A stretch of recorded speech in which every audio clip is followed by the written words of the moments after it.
The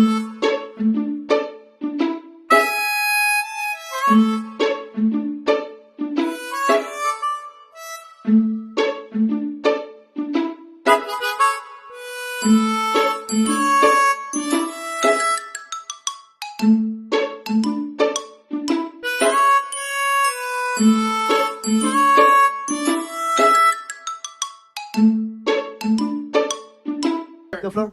Thank you, Mr. Chair. With all due respect to the good Senator, Senator Jinggoy, while on the surface, Mr. Chair, it will look like it's an overkill because here they are arresting a 70-year-old senior citizen mayor. But to be more educated on the, to be more aware of the situation on the ground, we have here 7 barangay captains from the municipality of Bonifacio who can share their experience kung bakit po sila natatakot kay sa family of the suspended mayor and why it was really for the people of Bonifacio and for the people of Misamis Occidental, why it was parang justified to use that kind of force from the police and from the military to arrest the suspended mayor, Mr. Chair. And yun nga po yung binabalik ni Colonel Ampong and General Villanueva, Mr. Chair, na kaya yung mask is actually because of fear. So, doon po, kinatatakutan po talaga sila. And again, the barangay captains Ako lang, can share, Mr. ako lang Chair. kung, ako lang kung ako naman yung taga-ICS, bata ako ni gobernador, matakot ako sa isang mayor. Di ba? Inutusan kami ng gobernador eh. Order to ng gobernador, matakot ako. Mayor lang yan eh, suspendido pa. Dapat hindi kayo na matakot dun sa mayor. Gobernador ako, nasa poder ako ni gobernador. Hindi ako dapat matakot. Ako lang ha. I understand, Mr. Yes. Chair. Sana po ganun, pero hindi eh. Iba po yung experience ng, they've been in politics longer than us, Mr. Chair. So, sinabi po ni suspended Vice Mayor kanina, for how many terms wala silang kalaban, baka po ma-enlighten po tayo better by the barangay captains kung bakit po walang lumalaban sa kanila and why it turned out this way po ngayon, Mr. Chair. Thank you, Mr. Chair. I believe that the camp of suspended Mayor Dumanjug is questioning the legality of the decision as well as the procedure conducted by the Sangguniang Panlalawigan in their investigation.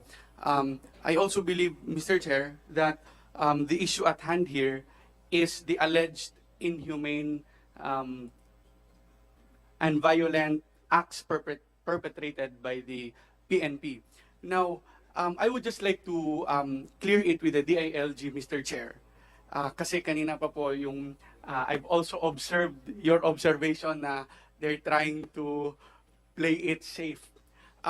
If I could ask the DILG, the representatives of the DILG, Mr. Chair, what do you understand by the basic principle of the presumption of regularity? Yeah, you have the floor. Congressman, presumption of regularity is basically all acts of valid government officials what shall be deemed valid without any proper competent court saying that it is invalid. So, as per records, on June 7, the regional director issued a memorandum recognizing acting Mayor Ricky Bolahan as the mayor of Bonifacio, the municipality of Bonifacio. I just would like to remind my colleague that you can address your question Yes, to Mr. me. Chair. Then I will. I'm A sorry. question, Mr. Chair. Yes.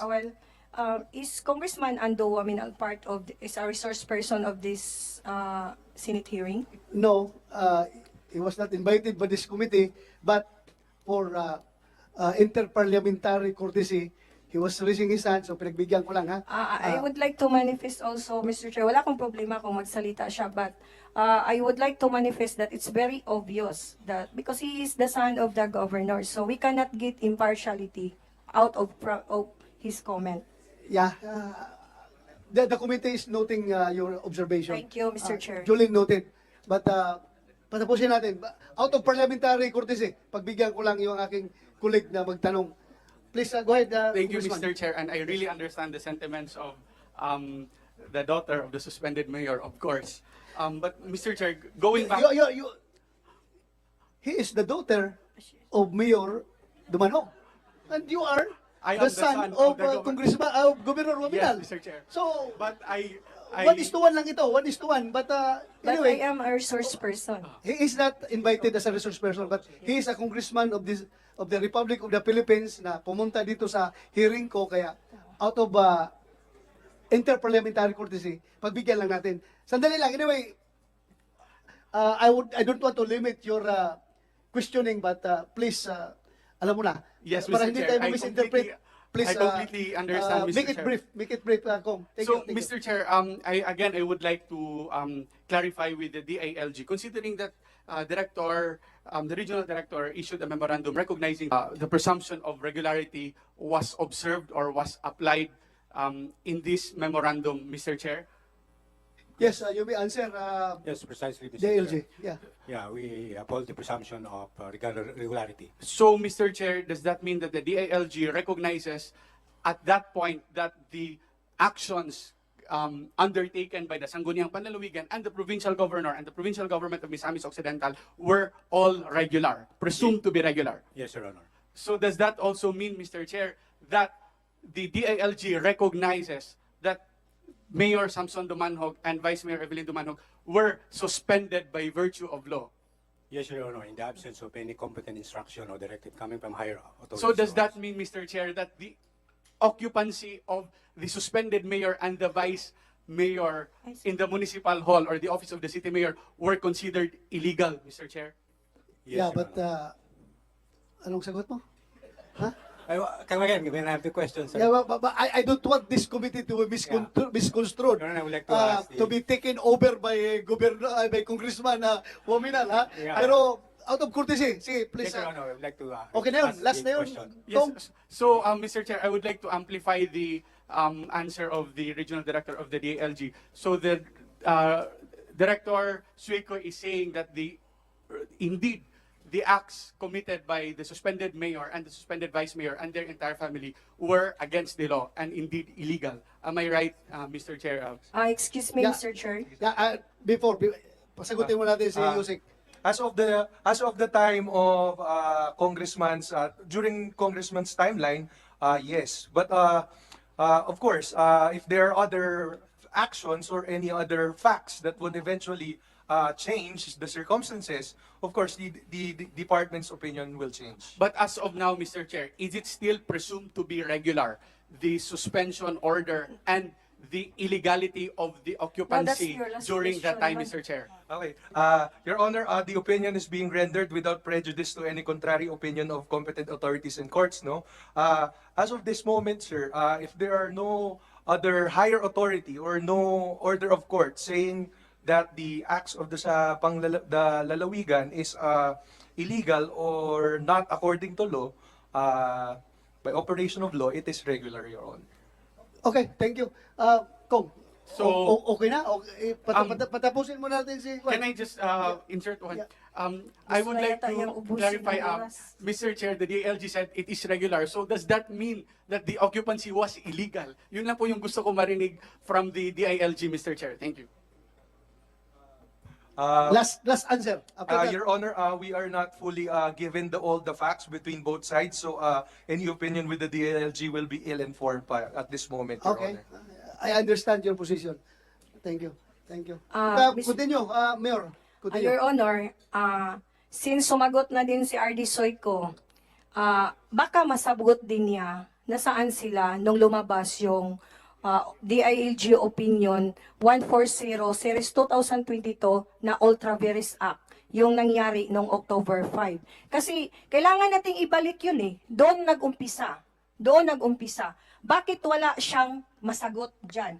And can we summon, Senator, can we subpoena all the documents related to the memorandums coming in and out from the DILG, from the municipality of Bonifacio, going to the province, to the region, and to the national, and vice versa? Kasi sa pagkakaintindi ko, RD Soyco omitted a lot of facts. He is very one-sided.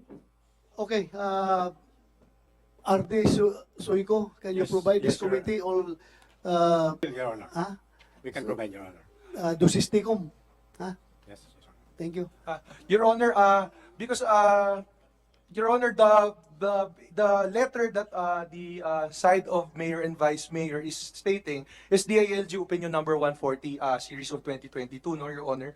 In our office, Your Honor, we release letters based on who wrote the letter to us. So basically, sir, our opinions are merely based on the letter or the request for questions of the people who wrote the letter. Precisely. That in is this your case, sir- opinion. Oo, sir. Your legal opinion. Opo. So in this case, Your Honor, this letter is basically just answers to the inquiries of Mayor Samson Dumanjug and Evelyn Dumanjug.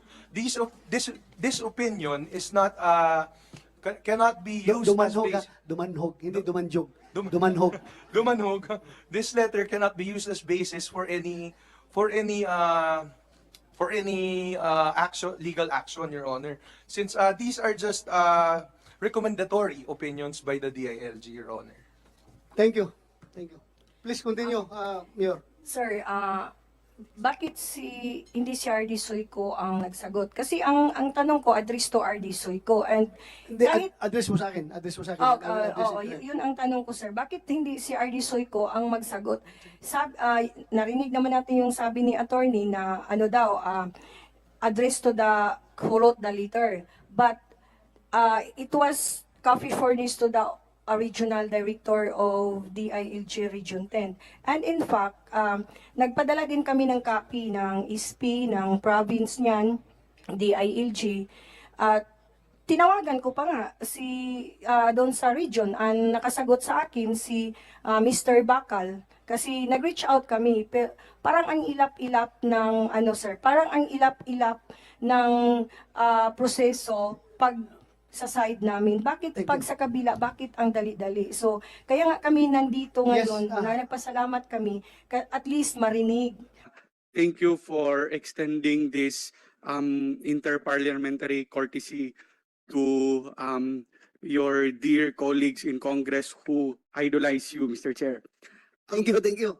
Gusto ko lang pong balikan yung kanina, the legal opinion presented by the lawyers of the complainant and also the lawyers of the provincial government for purposes of public consumption po. May I ask, Mr. Chair, with regards dun sa second preventive suspension that was served sometime in December, am I correct, Mr. Chair? The one that was complained to be a usurpation of authority by the suspended mayor. When was the date, Mr. Chair? If I'm... Sino makasagot yan?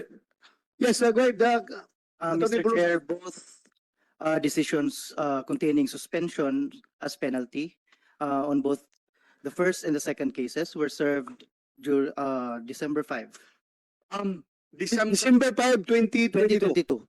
So, pumasok po sila, Mayor, on December 12. Am I correct, Mr. Chair? December 12, 13, and 14?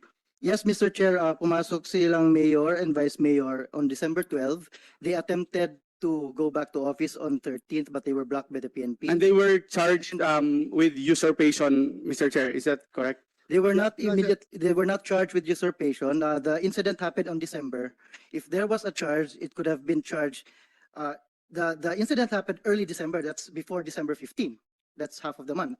If there was an immediacy of the charge, it should have been charged in the late December, early January, late January, early February, late February, but they did not charge any complaint against the mayor and vice mayor.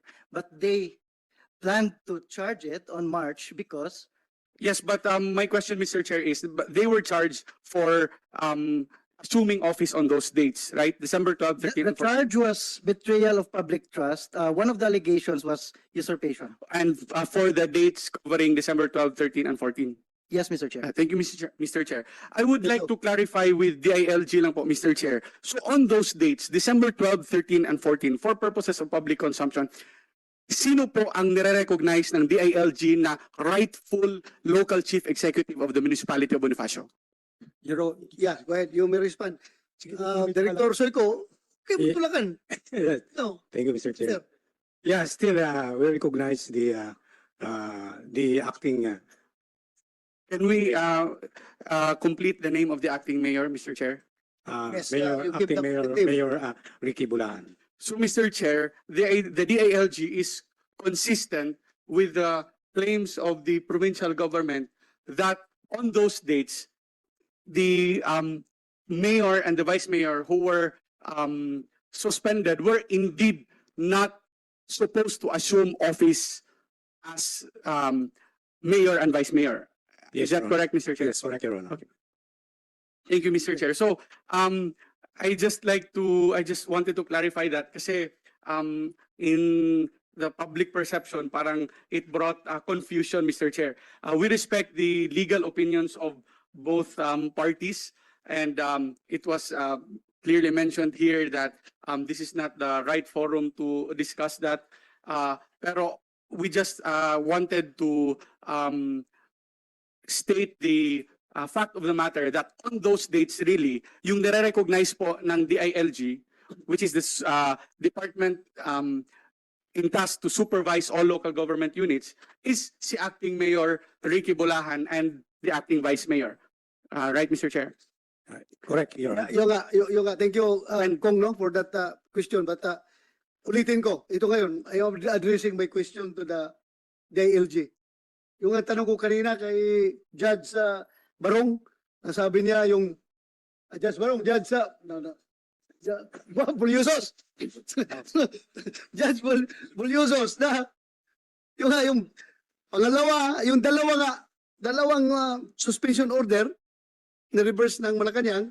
So yung pangatlo na related doon dahil nga nag-assume sila kahit na suspended sila by these two suspension orders, either of that kung saan dyan, since ito'y ni-reverse ng Malacanang, yung pangatlo, isip ng ordinaryong tao, magiging moot and academic na ito, dapat hindi ito i-implement dahil ni-reverse nga ng Malacanang yung itong dalawang suspension order. I just want to get your stand on this. Honorable Chair, to be honest, medyo novel yung situation kasi, no? Kasi, of course, there is presumption of regularity for the third one. So, kumbaga, sir, given that the first two were overturned, yes, the third one was still standing.